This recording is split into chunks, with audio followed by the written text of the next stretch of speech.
Hello everyone, आज हम बात करेंगे डिफ़र्ड रेवेन्यू के बारे में। अब डिफ़र्ड रेवेन्यू क्या होता है? बेसिकली आपने सबने सुना होगा एडवांस पेमेंट।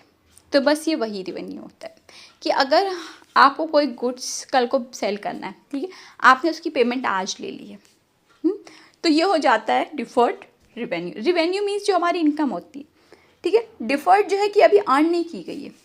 ये बेसिकली अर्न रेवेन्यू कब अर्न होगी? जब हम वो सामान को कस्टमर तक पहुंचा देंगे, तब हमें वो हमारी जो रेवेन्यू है वो हमारा डिफर्ड रेवेन्यू से जस्ट रेवेन्यू हो जाएगा, ठीक है, अर्न रेवेन्यू हो जाएगा।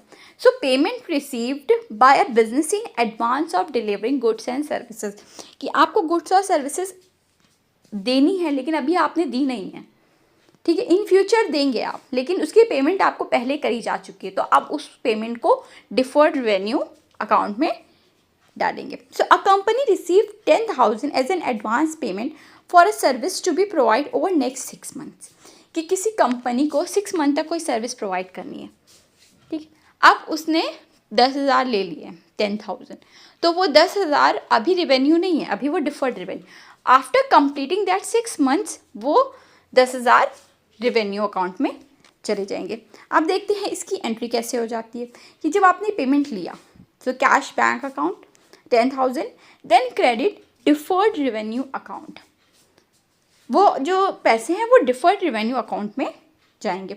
Then on delivery of goods और सर्विसेज, की जब आपने वो गुड डिलीवर कर दिया, सर्विस प्रोवाइड कर दी, उसके बाद क्या हो जाएगा, वो पैसे डिफर्ड रेवेन्यू अकाउंट से रेवेन्यू अकाउंट में क्रेडिट हो जाएंगे।